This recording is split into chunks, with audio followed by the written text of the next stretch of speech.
Hey guys, how's it going? Hope you're doing well. My name is Crown, and today I'm going to read you some very interesting stories that I hope that you're gonna love. And now, without further ado, let's go!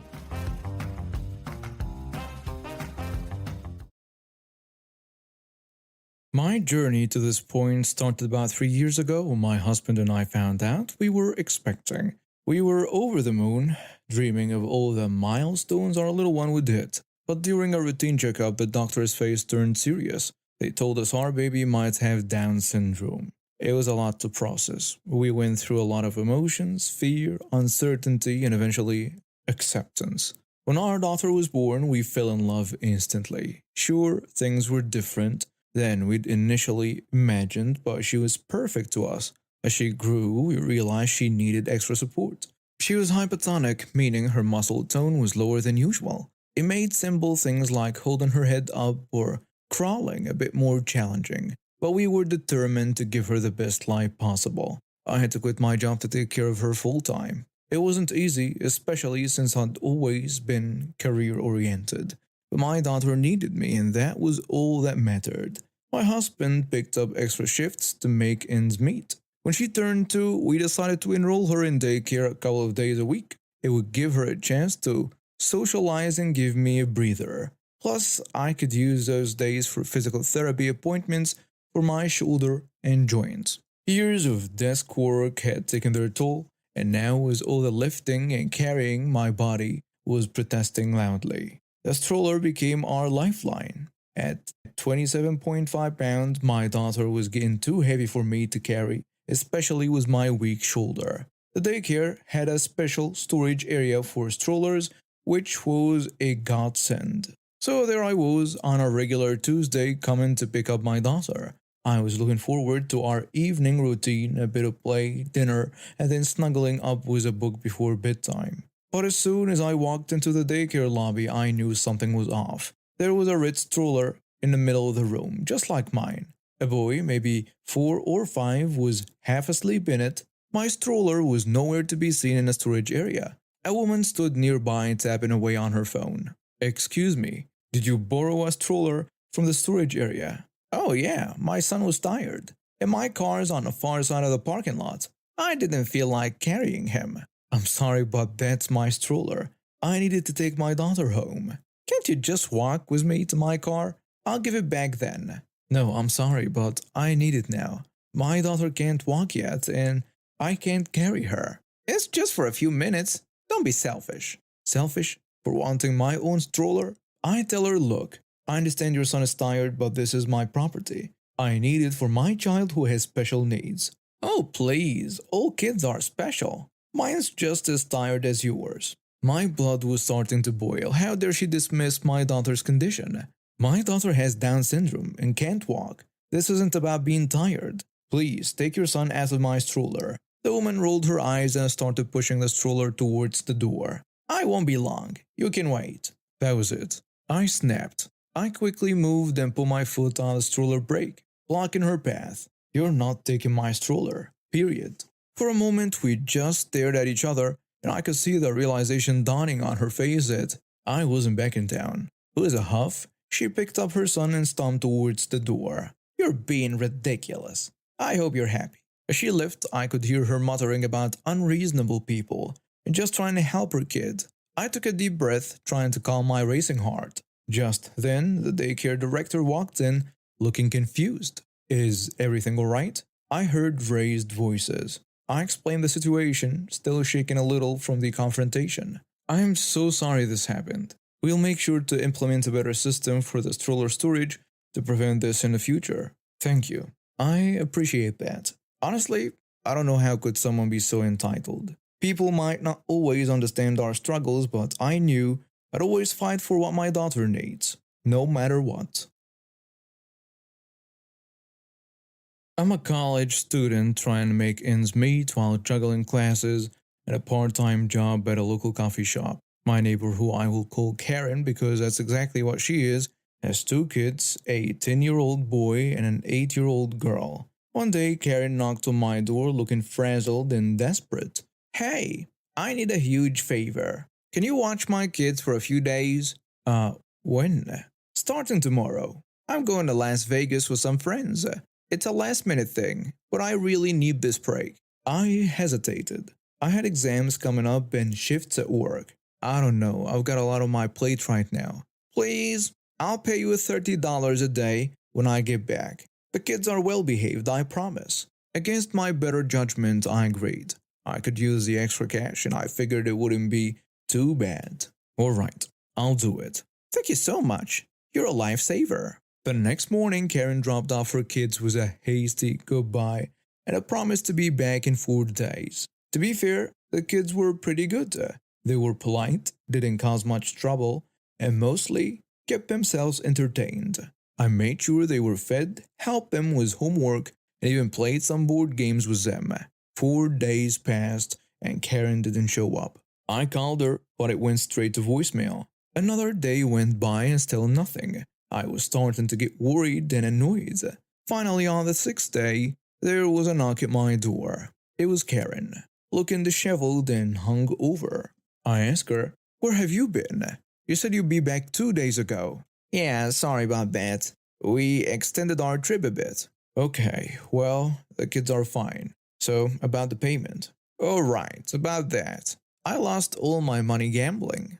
I can't pay you." "What do you mean you can't pay me? We had an agreement." "Look, I'm sorry, but I don't have the money. What do you want me to do?" "That's not acceptable. I took care of your kids for 6 days. I missed work shifts for this, and you owe me $180. "Well, I don't have it. You'll just have to deal with it."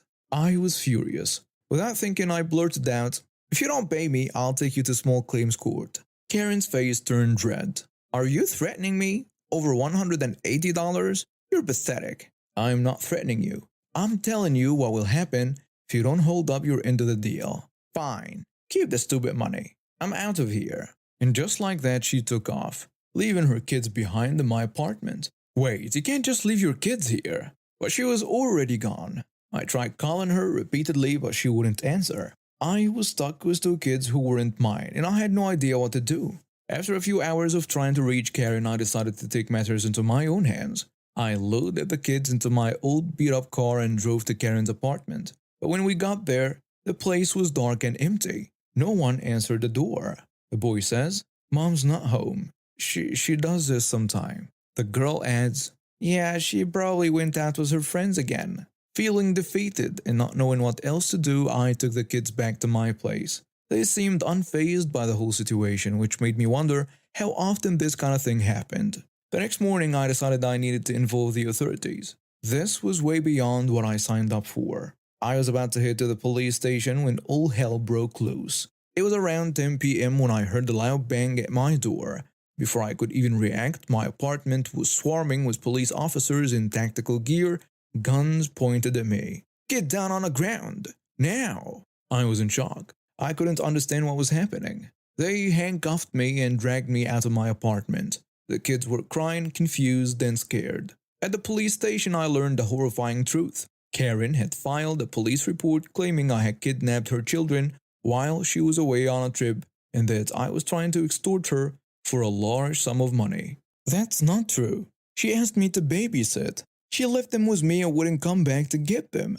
The detective asks me, "Do you have any proof of this arrangement?" It was verbal, but please, ask the children. They'll tell you the truth. Thankfully, the detective agreed to interview the kids separately, and true to their nature, they told the truth. The older boy even mentioned how I had tried to return them home, but their mom wasn't there. I later knew that the boy said, "She's lying.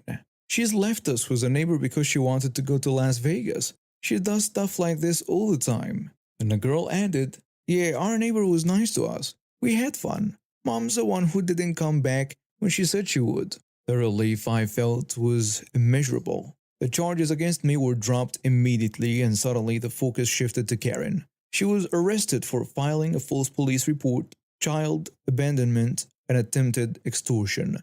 But I wasn't done. The ordeal I had been through, the stress, the fear, the humiliation of being dragged out of my home in handcuffs, it was too much. I decided to fight back. I hired a lawyer and filed a civil lawsuit against Karen for emotional distress, defamation, and breach of contract. And in the end, the judge ruled in my favor. and Karen was ordered to pay a substantial settlement that covered my legal fees, missed work, and then some. She was also mandated to attend parenting classes and undergo counseling. As for the kids, they were temporarily placed with their grandparents. I kept in touch with them, occasionally babysitting when their grandparents needed help. Now, whenever someone asks me to babysit, you can bet I get everything in writing. My boyfriend and I met 5 years ago at a local coffee shop. We hit it off immediately, bonding over our shared love of motorcycles and classic cars. He was kind, funny, and had a heart of gold. Despite his rough childhood, he'd made something of himself, building a successful business from the ground up. 2 years into our relationship, I found out I was pregnant. He was overjoyed, even though the baby wasn't his biologically. He treated my son as his own from the moment he was born. We were happy, the three of us. We talked about marriage, about building a future together. But life had other plans. 2 months ago, my boyfriend died unexpectedly in a workplace accident. It was sudden, shocking, and left me reeling. In the midst of my grief, I discovered he'd left a will. He'd never mentioned it to me, but there it was, leaving everything to me and my son. His house, his cars, his motorcycles, all of it. I thought that was it. I thought we'd be able to grieve in peace, surrounded by the memories of the man we loved. But I was wrong. His parents showed up out of nowhere. I'd never met them before. My boyfriend had cut ties with them years ago due to their abusive behavior. But now here they were, acting like they had a right to everything. It started small. They came to visit the house, claiming they wanted to see where their son had lived. I let them in, trying to be understanding despite my boyfriend's warnings about them.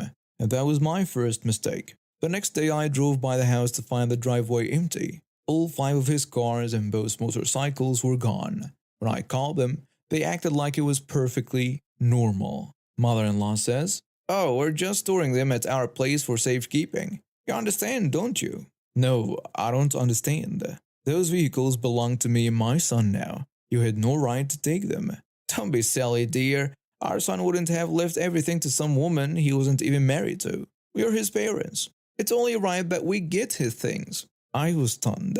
I tried to explain about the will, but they wouldn't listen. Then I noticed his laptop was missing too. When I asked about it, they brushed me off again. We're just going through his things, making sure everything is in order. But it wasn't just that. They'd started using my boyfriend's Facebook account to sell his belongings.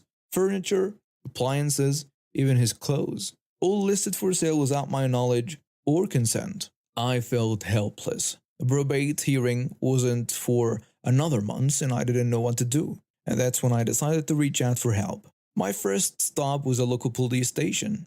I explained the situation, showed them the will, and filed charges for theft and trespassing. The police officer tells me, "Ma'am, if you have a valid will leaving you the estate, then yes, they've committed theft. We'll look into this right away." Next, I called a lawyer. I was worried about the cost, but she reassured me. The lawyer says, "Given the assets involved, I'm willing to take this case and front the costs. We'll get paid from the estate once everything's settled, but we need to act fast." Who filed for the probate hearing? I'm not sure. I assumed it was standard procedure. If his parents filed, we need to contest it immediately. I'll look into it and file the necessary paperwork. In the meantime, go back to the house and change all the locks.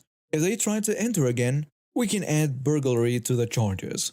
I did as she suggested, feeling a glimmer of hope for the first time in weeks.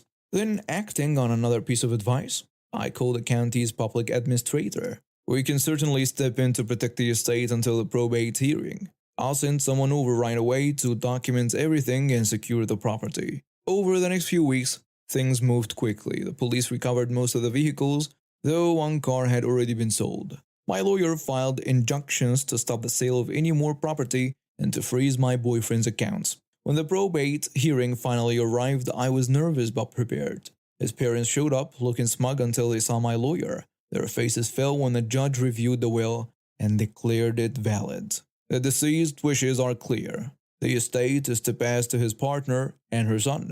Mr. and Mrs. Parents, you had no legal right to remove or sell any of the deceased property. You will return all the items removed and provide an accounting of anything sold.